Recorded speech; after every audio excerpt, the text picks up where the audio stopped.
This is Find Your Flow, a show about navigating the complexities of life and business through the lens of curiosity.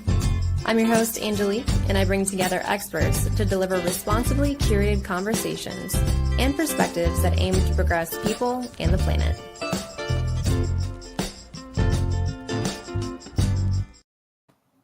Hello and welcome, everyone. We have a very exciting topic and very important topic today, where we are chatting about how does happiness and sustainability relate to one another. So examining the impact and quality of life through the lens of sustainability. So all of us must work actively for justice and sustainability, but it also means understanding how our lifestyle choices impact the world around us and finding ways for everyone to live better and lighter collectively. Today, we have an incredible guest, an author, filmmaker, speaker, and activist with a mission to help create a happy, healthy, and sustainable quality of life for America. And if you watched our latest segment with Wanda Urbanska, this guest today is actually an influence on her decision to create the show Simple Living on PBS. So here to share his background and comings of his latest film, The Politics of Beauty, a story of Stewart Udall, John de Graaf not only has provided powerful analyses of the ills that plague contemporary societies and their citizens, but is also a prophet for the better, grander vision of what it means to be human and a persistent champion of human happiness. John, that is an incredible intro. Do I have to live up to that? You already do. You already do. You are existing as it. It's amazing. Thank you again for coming on and agreeing to do this interview. I'm so excited to be able to share your story and the expansiveness of all of your work. Tell us more honored. Thank you. What first got you involved? How did you find your flow in filmmaking and more specifically about sustainability? Well, it's interesting. I mean, I was more of an activist in college, and this was in the late 60s when so many people were activists, and it was a kind of a tumultuous time in some ways similar to our own.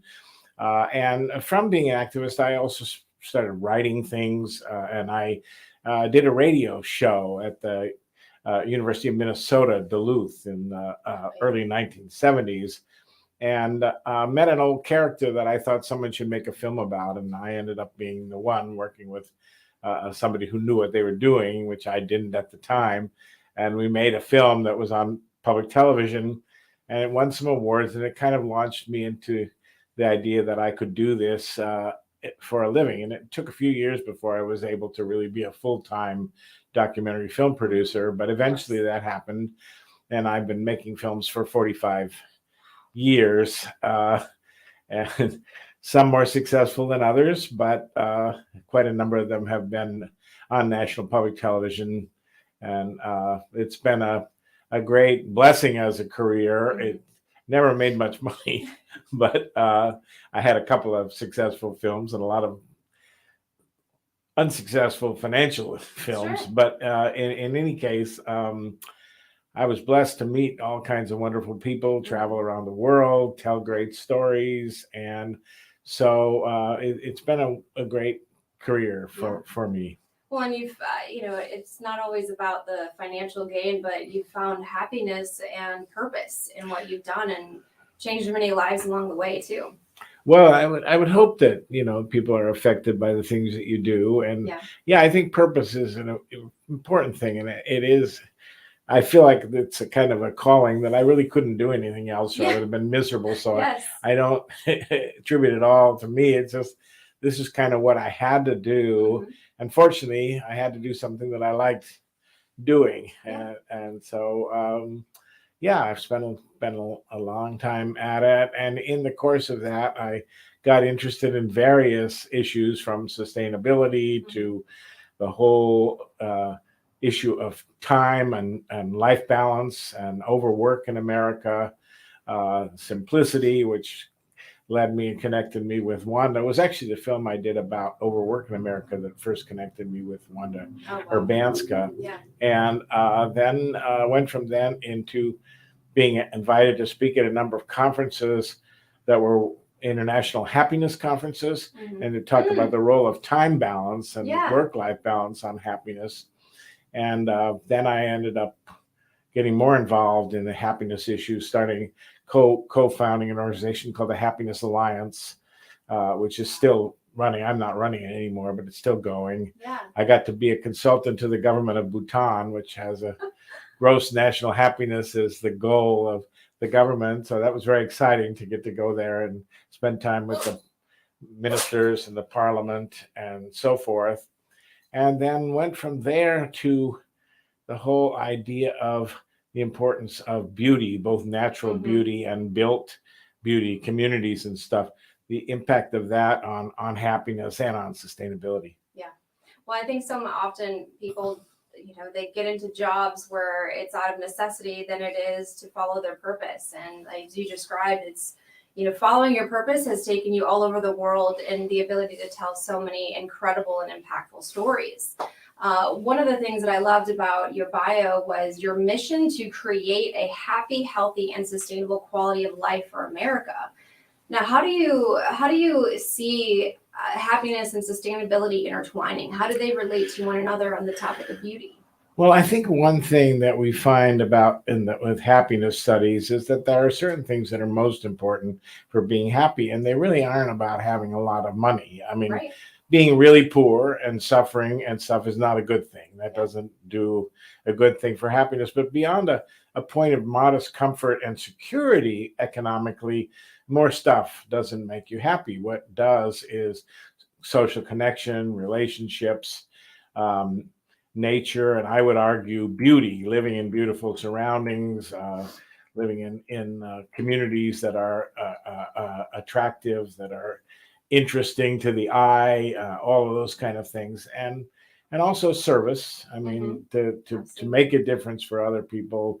Those are the kind of things that we know have the biggest impact on happiness. Have good health too, and and they aren't about the American goal of just getting richer and richer and growing the gross national product.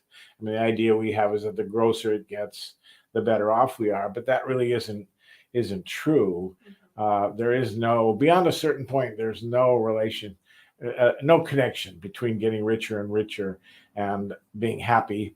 And the downside of it is that, I mean, if it maybe didn't have any other effects, that would still be okay. You make your choice. But the downside is that it does have an effect. It has an effect on our environment. Right. And we're using so many resources. We're doing things for our convenience and for our speed and for all of these things that have led to these issues like climate change and so forth. So you can be both, I think, happier and more sustainable by making a different kind of decision about the kind of life you want to lead that is less materialistic and more relational and more connected with nature and beauty. Yes. I see that a lot in the wellness industry right now as well, where we think the idea is we're consuming our way to wellness, and the same concept of consuming our way to happiness. And ultimately, it's one with kind of a dead end where we're going to consume our way out of existence at that point. Exactly. It really doesn't work. And we are in, I mean, obviously we can go for a while. If the climate doesn't get us first, resources will be there for a while. But we really are robbing from future generations for our temporary, not happiness, but sort of immediate pleasure, that's a bit different. Absolutely. So one of the things I've seen commonly pop up before is, the studies behind knowing that people do not change their behavior based on what they should do, and they don't respond to data or statistics that may be negative. What is the best path forward to influencing current and future generations to give a damn?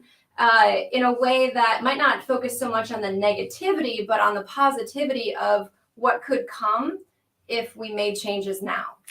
Well, and I've looked at that consistently in the things that I do. My stories have been hopeful stories. They don't ignore the fact that we have real problems, because we do.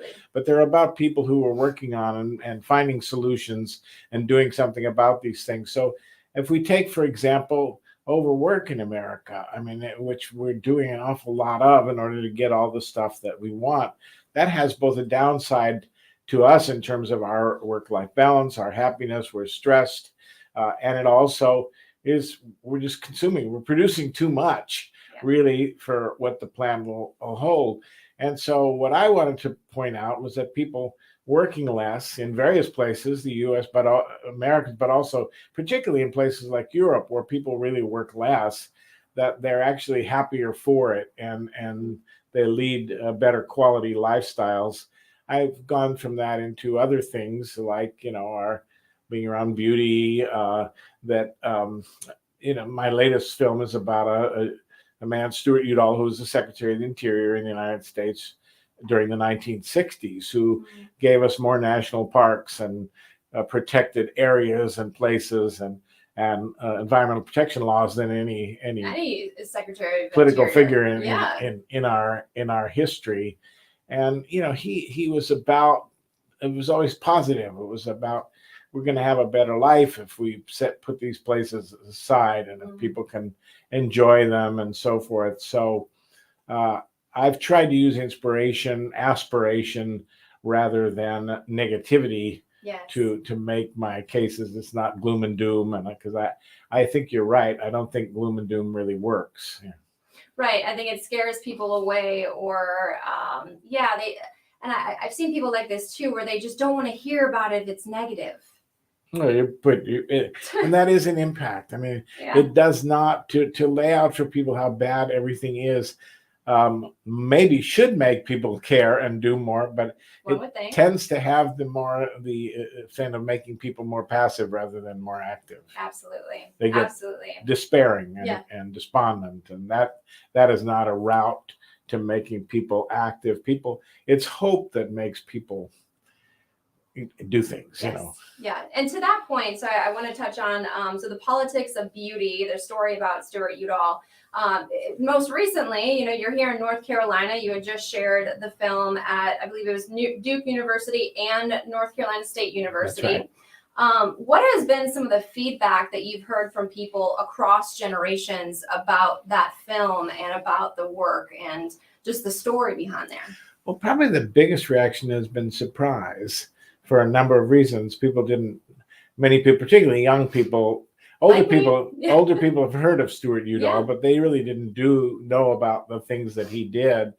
And his life was devoted to more than just national. I knew about his work for national parks, things like that. What I didn't know was all the work he did in his life for social justice, racial justice, world peace, the arts, community building. I mean, working for people who were the victims of atomic fallout, of uranium mining, of things. I mean, Stewart just led a rich life in dealing with so many issues. And this surprised people a lot. And I think they learn a lot of history, particularly history of the period from the late 1950s up until probably the late 1980s. They learn essentially in this film. And they're surprised. And young people are both surprised. And the one thing that I think surprises them the most is that many young people have become completely cynical about politics. I mean, they get active, but it's more, we're going to fight and have a demonstration and stuff. But the feeling is that all political figures are corrupt and they're all out for themselves and so forth. And Stewart, and I don't think that that's true. I'm certain we have our corrupt politicians, but Absolutely. I think most people who go into political service do it out of idealism. Some of them get corrupted along the way, but some of them don't. And Stewart Udall is a good example of someone who maintained that sincerity and that passion to make the world a better place throughout his political career. Absolutely. And that speaks to me as well, being one of those people where, and it connects to our last question when it's putting something in front of people that is surprise and delight and it's encouraging and inspirational. And for me, the exact same thing. When I was watching the documentary, I love documentaries. I'm a big documentary buff, but it was incredible I'd never heard of him. And I'm watching this and I'm just like, how have I never heard of this monumental, and maybe because I need to be plugged in more, but I loved that story of just learning, like you said, he is one of the more prominent political figures that have contributed to the most national parks that are still in existence today. What people, in your opinion, maybe, that are here today that are part of the future tomorrow should we be looking at and following that are kind of role models in the same way that Stewart Udall was? Well, I think we have a lot of folks out there who are really trying to do the right thing. And I think it's, we have a lot of people who are going into politics, I think, who are going it out of idealism. I think what we have to avoid is, and what we have to get away from in this country, is this sort of intense polarization that currently exists. Absolutely. It's perfectly fine that we disagree with each other. Yes. It's not fine that we question the motivations, that we make up conspiracy theories about other people, that we look at people as enemies rather than just, this is another human being who cares about things and we disagree.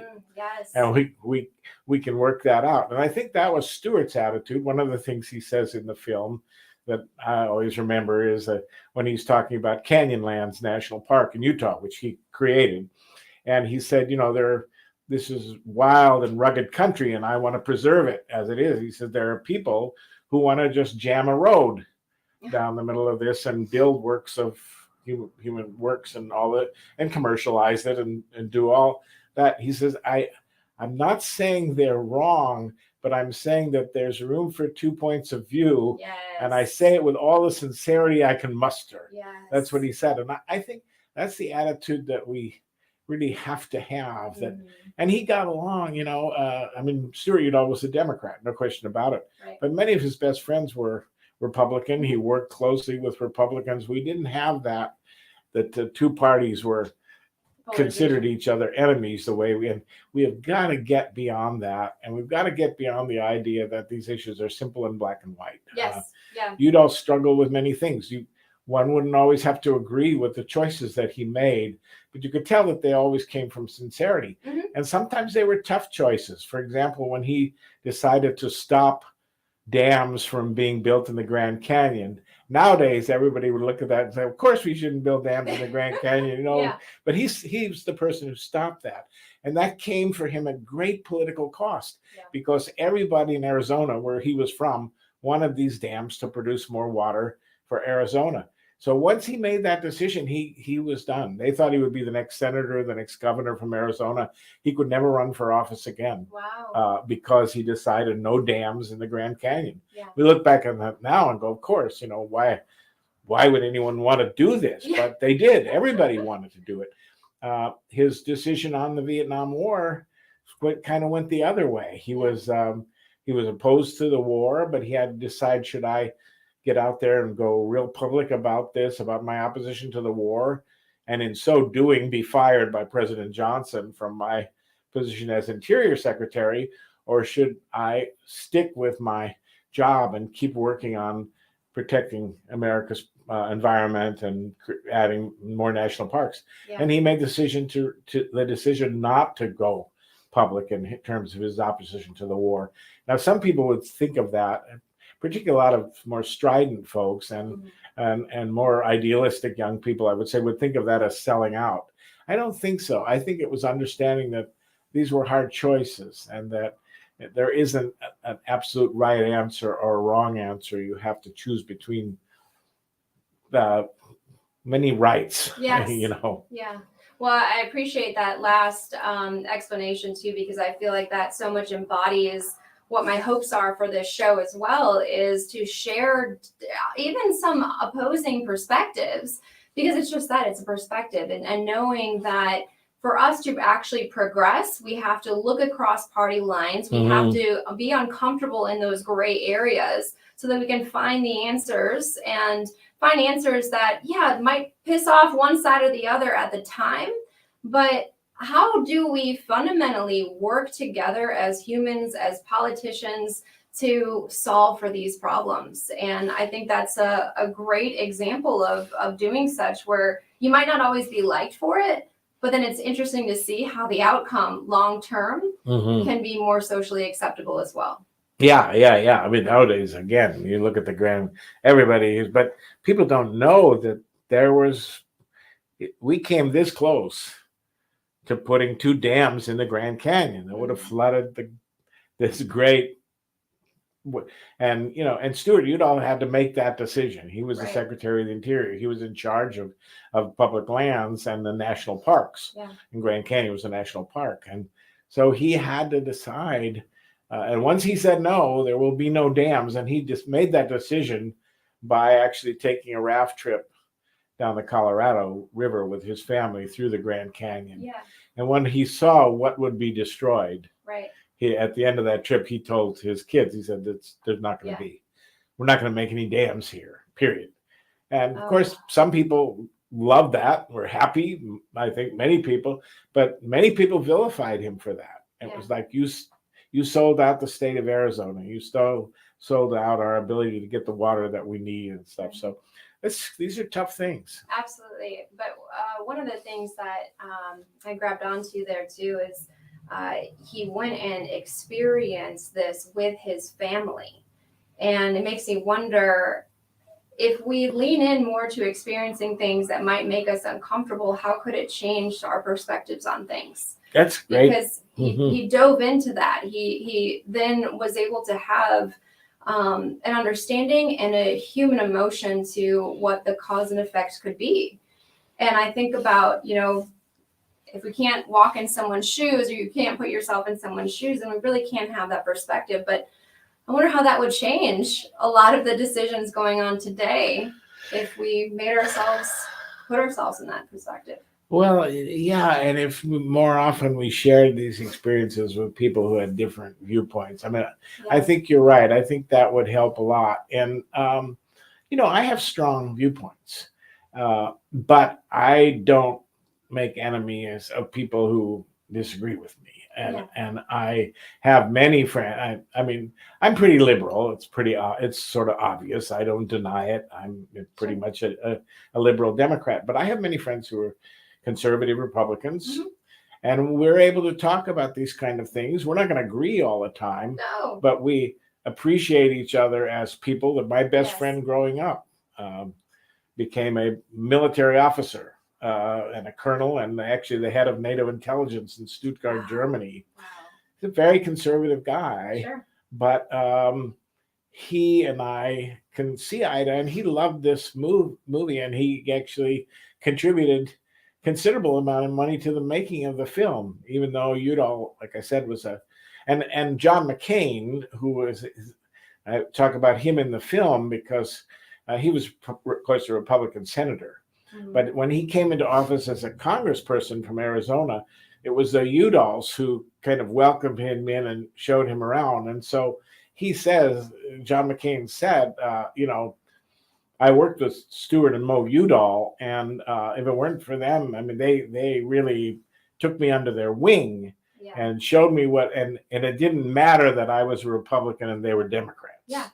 And that, I think, is an attitude we have to have. Yes, because at the end of the day, we are all human. And we're all Americans. And we're all Americans. And I think another point that you had brought up is, like, we all come at things, for the most part, many of us come at things with the purest of intentions. And so if we just break it down to the human element of wanting to understand one another versus wanting to change one another, then maybe we'll have more opportunities to actually make the changes that could, maybe piss people off at first, but be more collective in their approach. And sadly, I have to blame social media for some of this, because particularly the spreading of conspiracy theories, the whole idea that these are evil people who are working in deep states and doing all these things under, I mean, I'm not saying there isn't any of that. I'm saying this has been expanded way beyond what's reasonably possible and likely. I don't think we're facing we don't have these kinds of huge conspiracies about everything in the country. And most people, Republicans or Democrats, want the right thing, and if they pursue it with respect for each other, they can find the right thing. Yeah. And, even to emphasize that point, it's not just the politicians that want the right thing. It's your neighbors that want the right thing. It's your neighbors that might think differently than you, that maybe they have a strong opinion one way or the other because of something that impacted their lives. But at the same point, we're all in this journey together, and I couldn't agree more. I worry about social media, especially on, my generation and the generations to come, because we don't have a tolerance to listen to one another, versus ultimately we've canceled somebody, or someone pissed us off or hurt our feelings in some way. Yeah. And now we must write them off and they're a bad person, and we're going to look at every single detail of their past It's a and shame. tear them to shit. A real shame that we're doing this kind of thing, and that Right. we're judging people who lived 100 years ago. I mean, there's some things that there were people who did really wrong things. There are other people who maybe merely made ignorant statements, or were not where we are today, but were, for their time, very positive, well-meaning people who took our country forward. And so we have to have a historical view. Yes. And I think one thing Stewart believed was that beauty, the landscape, this beautiful country that America is. We're blessed among nations of the world by the differences of kinds of scenery and things, and every land that we have, So and the diverse. good farmland, and that we're blessed by this. We have an obligation to take care of it, and actually, Amen. in doing so, it is one of the issues that can bring people together. Absolutely. We've got to be open and tolerant to having those conversations, though. Mm-hmm. And thank you. That's a rich piece of this conversation that, if there's one thing that people can take away from, I hope it's that start to listen with the intent to listen versus the intent to change or the intent to speak. Or the intent to belittle, which I think is Yes. even what we see a lot of today. It's the I gotcha. We're going to own. Oh. We're going to own the libs. We're going to own the conservatives, etc. We're right and they're wrong. That's Right. that's not the way to look at things. No. We're right about some things. They're probably right about some other things, but we need to come together and with respect for each other, and realize that. And that was a great point of Stewart's life. Stewart, as a politician today, wouldn't do very well, because he wasn't the kind of guy, when he made a mistake, he said, I made a mistake. I was wrong. One of the things he says in the film about the Grand Canyon was that David Brower, the environmentalist who was fighting against the dams, he showed me the issue in a different light. He showed me I was wrong, Yes. Udall said. Yeah. And for that, I'm in his debt. No question about it. It's the kind of thing I can't imagine political figures saying today. Even if they want to say it, they would be bullied by their own parties. Absolutely. For saying, I made a mistake, And that's the hard part, is I think, again, you go back to the intentionality of politicians, and where it may start off as good, it seems as though the party almost puts so much pressure on them that they don't feel like they can be their true selves anymore, almost. Mm-hmm. Right. And, I think about myself. I mean, I'm 34, and even at 34, I'm like, there's been so many different versions of myself throughout my life. Mm-hmm. But all of the versions have been influenced by my experience, not because one person told me you need to be this. Mm-hmm. It's the collective experiences and perspectives that have helped me better define my values and continue to redefine those values. And I think at the core, we just need to respect one another. Yeah, absolutely, and find a way past this current impasse, because we do. I mean, I think we have some big, real problems that some people may ignore or say aren't true, but I think the climate crisis is a huge existential crisis, which I worry about the future for our kids and our grandkids. Right. Now, we can disagree about how we solve that and what steps we take, but I think at this point we have to understand that we are facing some very serious problems, and you can't just wish them away. We actually have to come together and figure out what to do. Absolutely. Now, what is maybe one small piece of advice or one small step that people today could be taking in their lives to act on this?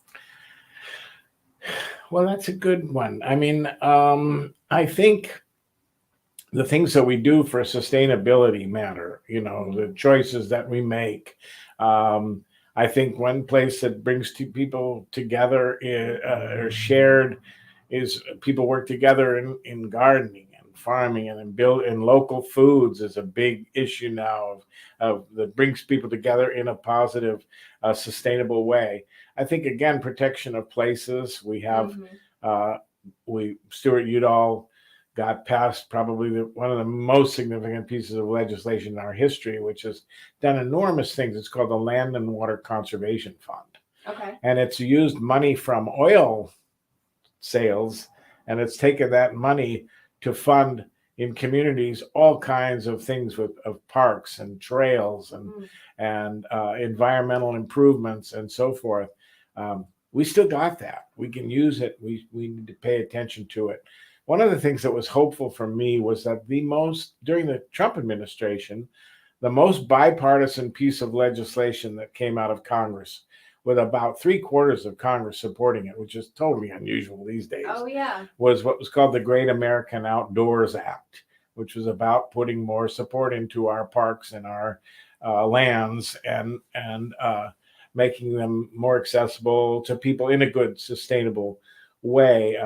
Very terrific piece of legislation. It was sponsored by the first sponsor was Tom Udall, Stewart's son, who was a U.S. Senator from New Mexico. Now he's now the ambassador to New Zealand. But anyways, and he was a model of the things his father did. He was very able to bring people. He was a Democrat, but he was very able to bring Republicans in on this, including a senator from North Carolina who worked with him extremely closely, which was Senator Burr from North Carolina.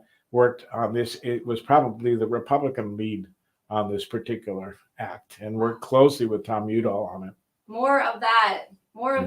I mean, now I think about his son too. I'm like, when you grow up with a father figure like that, it's hard not to want to, embody those values and live in that, live in that space. But I think that's a great way to look at it. And again, I think that's what I hope people take out of this conversation is let's look across these party lines. Let's see what we can solve together, and let's do it with, the human approach to respecting one another. Absolutely. I love it. Well, how can people find you? Where can we see this film? Where can we celebrate your work, The Politics of Beauty, and Stewart Udall? Well, we have a website for the film, stewartudallfilm.org. We don't yet have wide distribution for the public, although that should be happening within the next month or two, so people can kind of check the website out for that. I have my own website, johndegraaf.com. It's DeGraaf is DeGraaf. And you can see some of my work on that or portions of some of my work. But check out our StewartUdallFilm.org website, and we'll be putting up more things consistently on Facebook and other things to let people know how they can see the film and what they can do. And I appreciate you're asking me about that. Absolutely. And I will include all those links in the description of this interview as well. And I hope people take the time to check out your website and the film, because so much of what we discussed here today is embodied into the works that you provided. So thank you. I value so much of your time and just sharing of this conversation. And I hope that, this is something that can touch generations across the board here. So thank you again. My pleasure, Anjali. Thank you for doing